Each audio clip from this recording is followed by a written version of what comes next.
The Royal Court had a week free before their production of Berlin Bertie had to start and decided to fill it with an alternative election campaign, this one by some 30 political commentators who perform not on the hustings but in the clubs and pubs that make up the London comedy circuit. Here's a part of their manifesto. I actually want Neil Kinnock to win the election, just to see Neil Kinnock's face when he finds out the result. You're kidding. Every day, John Major comes out doing these Tory broadcasts and they have a bit of music at the start, and I think he deserves a really good theme song. So I've written this for John. See what you think of this. My old thing.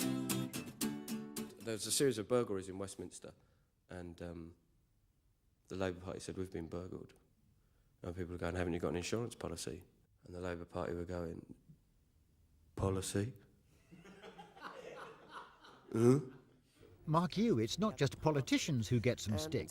They did some research recently on the Sun newspaper. Apparently 50% of people that read the Sun think it supports Labour, and the other 50% think it's actually a newspaper, which I found more surprising, really.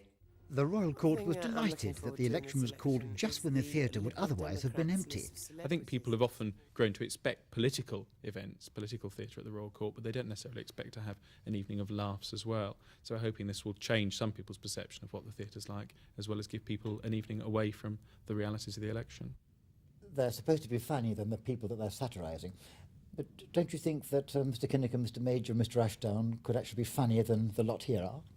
I don't think we booked them to do a week of stand-up at the Royal Court. I think we need people with better material.